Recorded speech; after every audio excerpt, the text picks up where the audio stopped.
The Warriors made a splash by signing Kevin Durant, but it's not going to change how one Splash brother feels. Klay Thompson speaking with The Vertical on the addition of Kevin Durant to his team. Quote, I feel kind of disrespected that people keep using the term sacrifice to describe me and describe us, but I'm not sacrificing bleep because my game is not changing. I'm still going to try to get buckets, hit shots, come off screens. I want to win and have a fun time every game we play. Stephen A., could trouble be brewing? Could this be a problem for the Warriors? No trouble. This is a highly intellectual basketball team. They're very, very smart. And anybody who knows anything about the game of basketball recognizes how great Klay Thompson is. Klay Thompson averaged 22 points a game, shot 47% from the field, shot 42% from three-point range. He's a career 42% shooter from three-point range, okay, and 45% shooter from the field.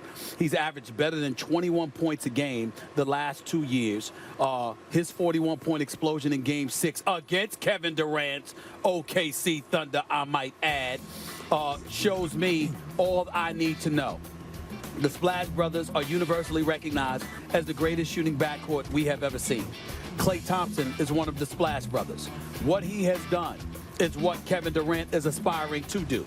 Is he the complete all-around superstar that Kevin Durant is? No, he is not. But Kevin Durant came to his squad. It ain't the other way around. Kevin Durant wants to be a champion. Klay Thompson is already a champion. Klay Thompson has also been to 2 NBA Finals appearances, and it damn sure wasn't his fault that the Golden State Warriors didn't end up, or not sitting here today, rather, as back-to-back NBA champions. So I don't want to hear about him deferring to anybody. When you're that kind of a marksman, that quick release, that level of accuracy, and you put the ball in the hole the way that he has, you defer to no one outside of Steph Curry, and that's only because he's your point guard who's running the offense and distributing you the basketball. And last point, I find it reprehensible, and I've said this on several occasions, that the only time I ever hear anything really about Klay Thompson is on this show. His daddy is a champion who happens to work for our network, and we don't talk about Klay Thompson nearly as much as we should. This dude is a star. He's one of the great shooters in the game of basketball, and he deserves to have the position that he has. He has the right to say it, and I applaud Kevin Durant as well for being smart enough to recognize it and not refuting it. Speaking of my friend Michael Thompson, he's a two-time champion. Two-time champion. Who was drafted first overall, was dropping 20 and 12 when the Lakers traded for him to come off the bench for Kareem. That's right. Not only didn't complain once, thanked his lucky stars that he got to play for the Lakers. That's right. And Michael Thompson has raised this young man right. Okay. Klay Thompson has the heart of a killer. Don't let that nice guy stuff fool you. He's the guy who draws the toughest defensive assignment on that team while averaging more than 20 efficient points on the other end of the floor. Let's not listen, even in the playoffs, sometimes you'd see the offense getting ahead of itself. Guys are rushing shots. I didn't see one time where I thought, boy, Klay shouldn't have shot that. You know why? There isn't a shot that Klay shouldn't shoot. He has earned the right to shoot it at any point because there's a pretty damn good chance it's going in from downtown. That's right. Klay Thompson is capable of getting not as hot as anyone in history, hotter than any player who ever touched a basketball. How can I say that? The proof is in the pudding. He dropped 26 and a quarter about a year ago. 37 a year before that. Excuse me. That's what I'm going to... That was his second highest quarter point total. And this 26 points in a quarter, which guys can't do alone in the gym, is your second highest point total. 37 points in a quarter, smashed the all-time record. He is, so like, there it is. He's gotten hotter, 37 points in a quarter, than anyone who's ever lived. That man can shoot. I don't care if he's playing with Michael Jordan and Larry Bird and whoever, and LeBron James. Right. He can shoot whenever he touches it if he wants. Now, the fact is, that attitude is going to help the team. That doesn't mean that Klay Thompson is not going to pass the ball if he can pass up a good shot for a great shot. That doesn't mean he's going to be a bad teammate or Kevin Durant's not going to be able to do his thing. All he's saying is the attitude that got me to where I am is going to keep me on top. That's all. He's not saying anything detrimental to the team. Well, he's not saying anything detrimental to the team, but the most important point is that he has the right to say it because of the things that we both articulated. He's earned the right to do it. And also, let's keep this in mind. There's plenty of players. Like I said, Kevin Durant, I thought that was a choke job in Game 6. Just one game. Yeah. He didn't choke in Game 7, didn't choke in Game 5. But in Game 6, I thought that was a choke job. Steph Curry, you look at some of his performances, and, you know, he didn't resemble himself. What happened to Steph Curry? Steph Curry was on the verge of being a back-to-back champion and a two-time league MVP who wasn't going to be an MVP of the finals. Again, because it was Andre Iguodala last year, it was going to be Draymond Green this time around if Golden State had won. So when you look at it from that perspective, think about what we're saying about Klay Thompson here. We have never looked at Klay Thompson and said the moment was too big for him.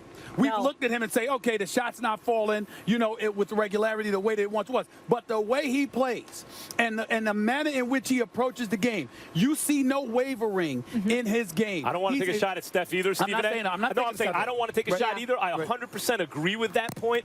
There were moments in the playoffs and especially the finals. It pains me to say it because I predicted the Warriors were going to win the whole thing and Steph's going to be MVP and right the wrong from the year before where he seemed like there were moments, I hate to say it, I take no pleasure in this, where it looked to me like Steph didn't want it. I agree he wasn't physically 100%. He wasn't physically. That's why I don't hold that against him. You know what? Muhammad Ali had his jaw broken in the second round against Kenny Norton, still fought the rest of the way hard, you know, and lost a split decision. This isn't boxing. I understand. I'm just saying, like, I don't want to hear the excuses. Who wants it?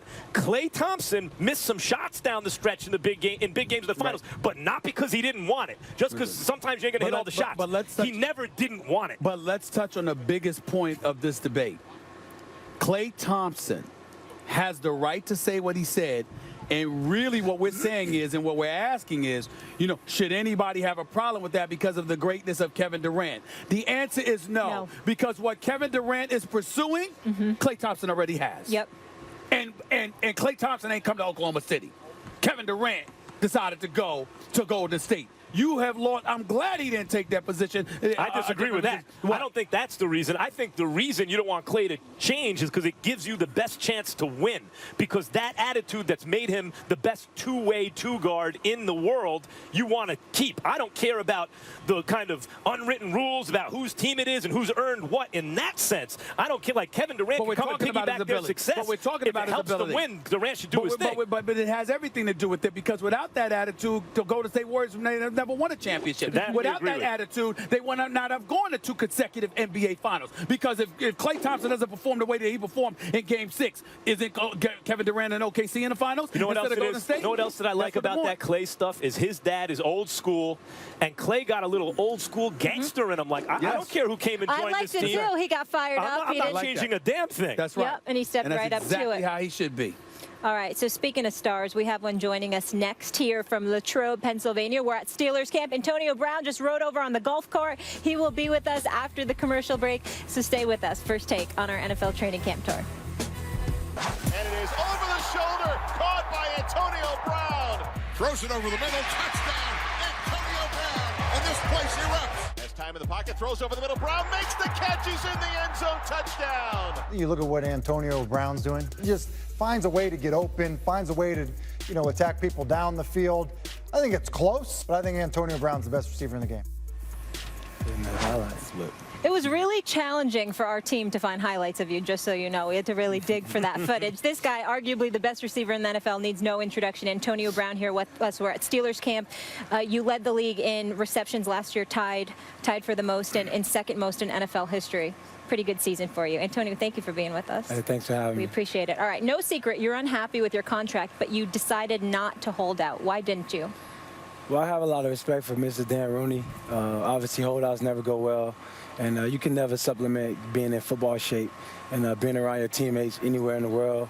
other than training camp, and that's why I'm here. You know, the first step of getting better is showing up, and I want to start things off on a positive note. Isn't that a problem for you, though, in the sense that no good deed goes unpunished? Yeah. So Antonio Brown, they know this is a guy who we don't have to pay him now because he's going to go out and put the work in and ball out regardless. So if we have another year, maybe if you weren't that type of guy, you get paid now. Do you ever consider that?